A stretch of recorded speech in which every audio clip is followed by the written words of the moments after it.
Welcome to the Joshua Jordan Experience. Listen to gather mystical insights for an extraordinary life.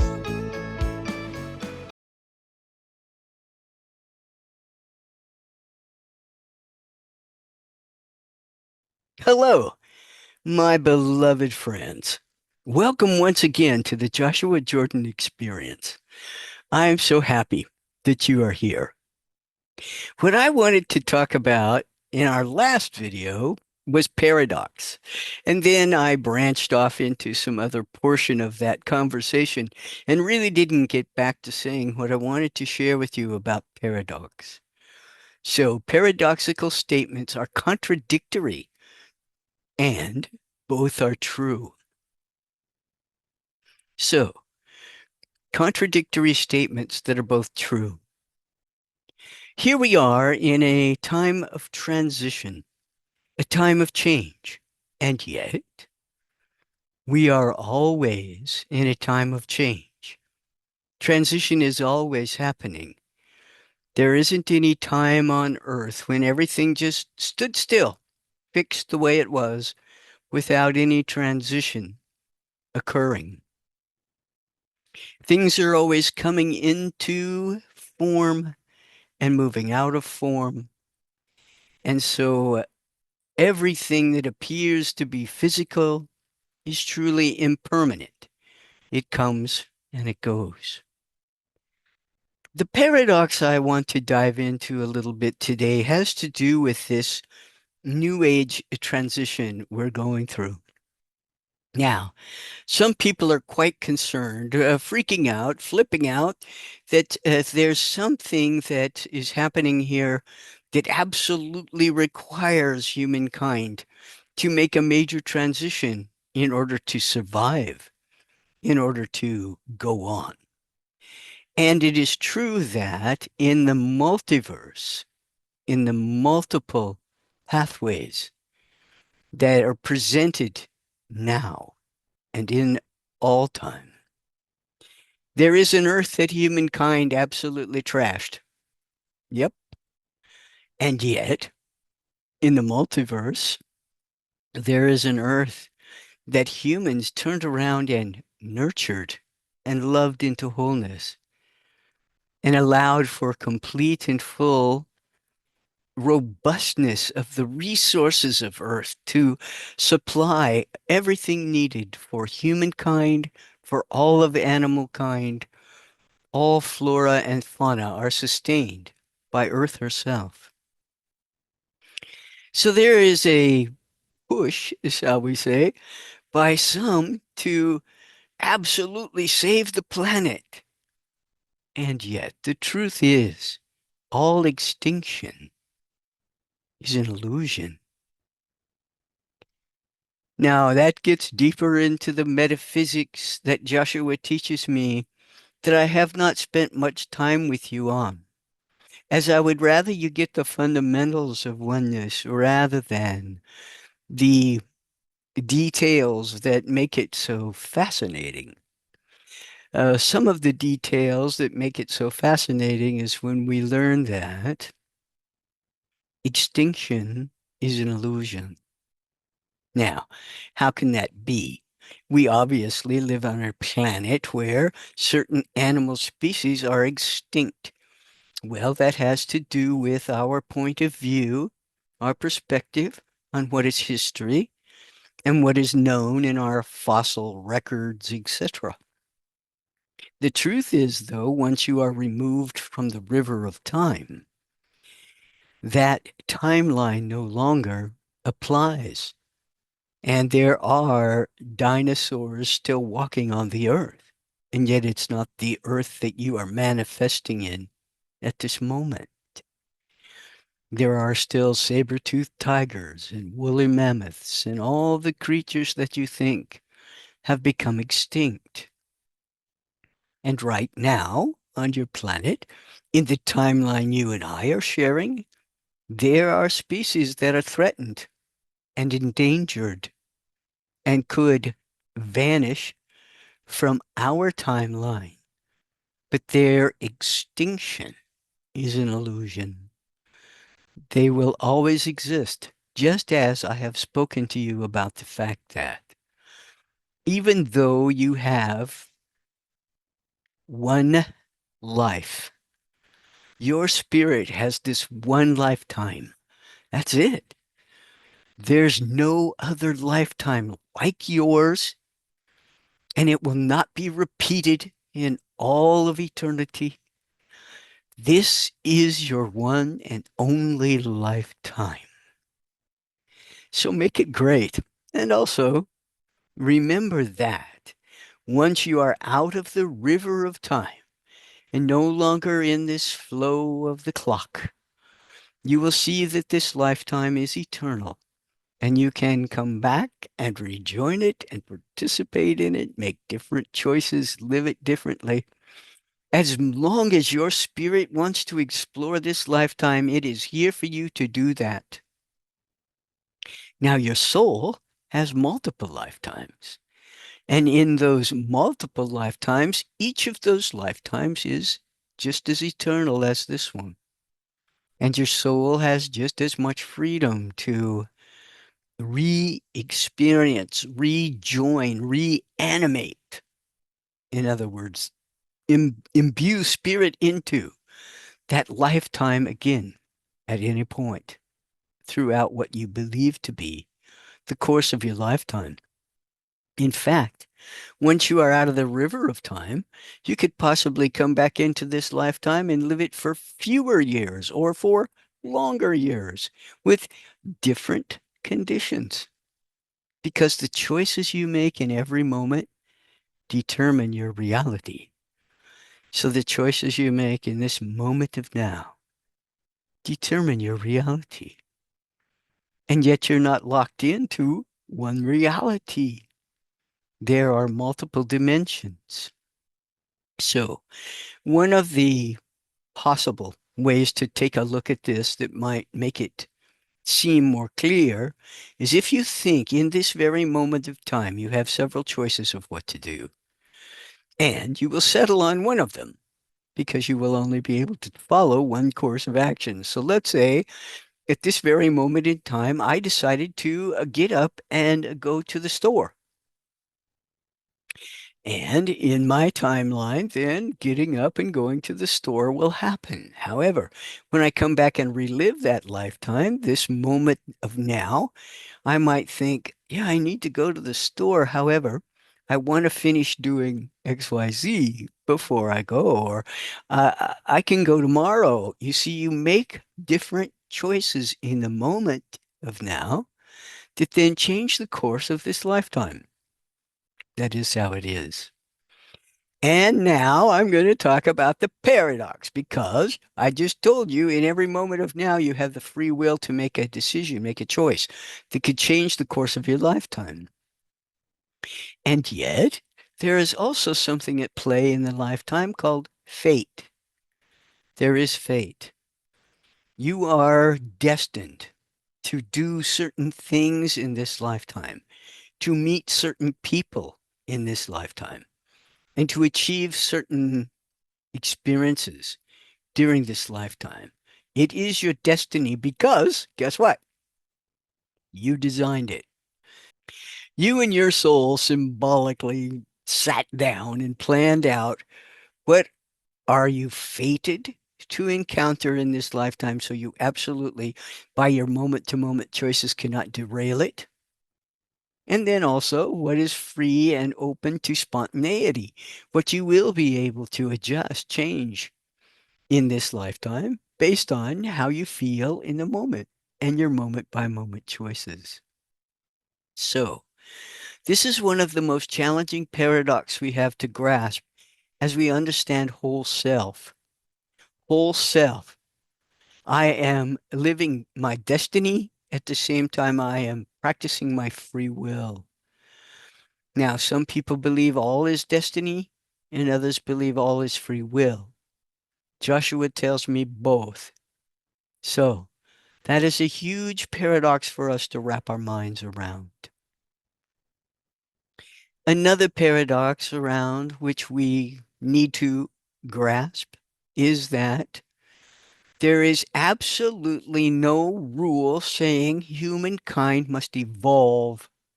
There is no place for you to evolve to. You see, growth and development come through awakening. And awakening is an expansion of our understanding. Expansive understanding helps us view all of creation from a standpoint of being a part of it, not separate from it. You cannot be removed from it.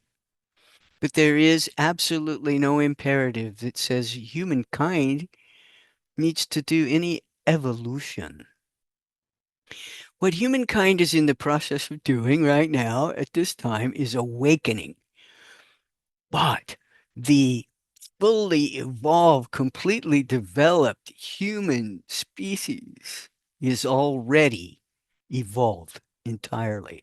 So there's no evolution occurring here, more of just an awakening to parts of myself that were sleeping. So here's another paradox. We think humankind is evolving as we are developing new skills and beliefs. But the truth is, we are awakening and our evolution is complete. Human being, you are perfect. Now, that's a humongous paradox. Human being, you are perfect. I am still a little bit surprised sometimes when I hear people talk about the fact that human beings need to evolve. And what they're really saying is we need to awaken and live in our wholeness. There is nothing wrong with humankind. Humans are perfect as they are. And there's no part of human experience that is somehow removed or less than your whole self. So, just manifesting in a body gives you a very singular focus and a particular set of geography and chronology that you live each day because you are experiencing a lifetime in the river of time. However, there is no part of your whole self that is stuck in the material manifestation, and your consciousness, your soul, dwells equally in every particle of your body and every formless part of your whole self. They are inseparable. So, this idea, and I know it's been commonly taught throughout religion and spirituality, that somehow being human means that you are less than whole, less than perfect, less than divine. And that which is divine or spiritual or pure and sacred is somehow removed from human. It is not. It is our judgments that cause us to think that something that is pure must not be a part of all that I am, for I see myself as less than pure. You see, it is all a matter of perspective and beliefs. So, there are a number of paradoxes you will encounter as you learn and understand oneness and your whole self, and being able to wrap our mind around that or not is a challenge for the mind, but not for the whole self. Your whole self already knows itself entirely. And the mind is challenged then to wrap itself around all that we are. So I will conclude my comments with that, and to the best of my ability now, I will bring Joshua through to speak to you.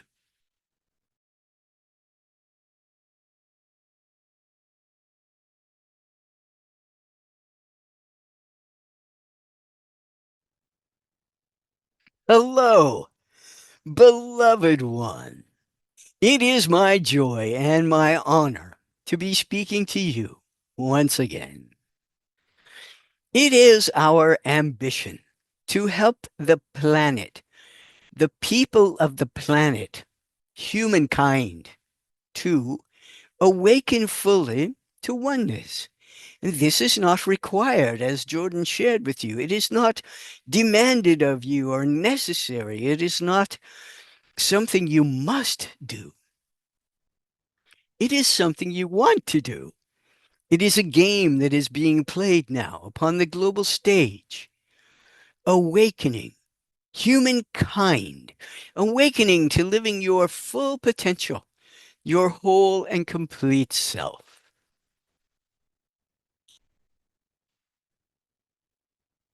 It is our intention to assist anyone who asks for us to give you knowledge, to give you strength, to give you courage, and also to lend our energy to you for your highest and best good.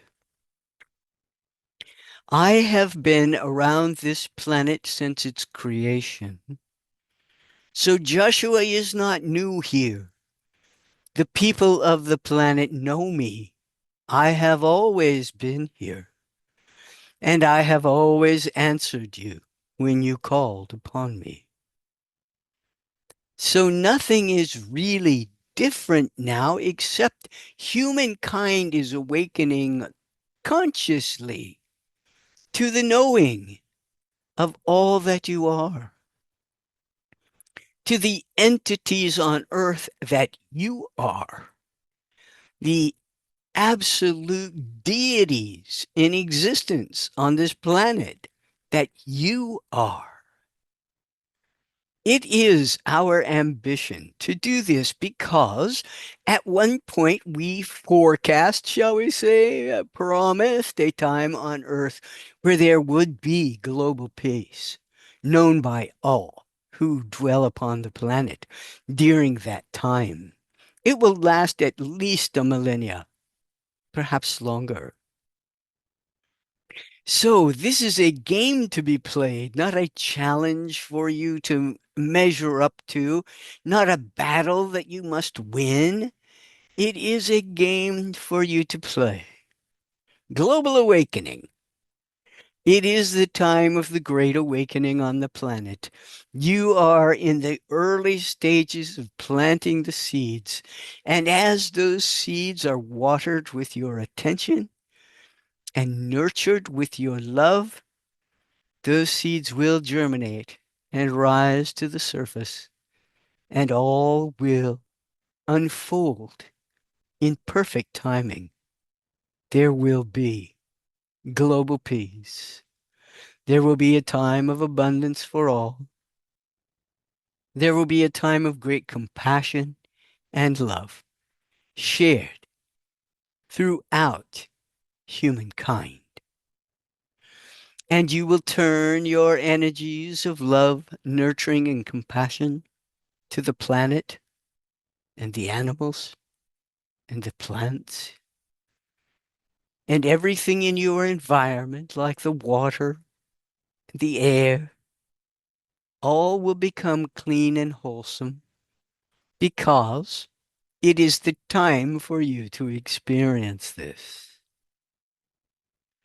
And for an age, the people who want to experience this idyllic earth will have every opportunity to manifest a lifetime here while these energies are present. And those who want to play war and destruction and overpopulation and all the other challenges that you have now can manifest in other times and places, for there are ample opportunities to experience all that there is, all that is, all that has ever been and ever shall be, all that is yet to be known by you.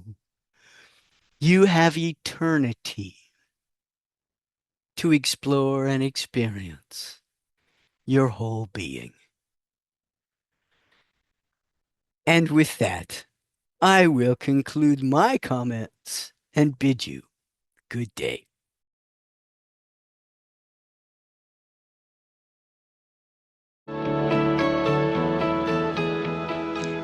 Thank you for listening. We hope you heard something to ponder and gained inspiration for your journey. Please join us again next time. Joshua says, let the light grow, let love show, and let your life be fun.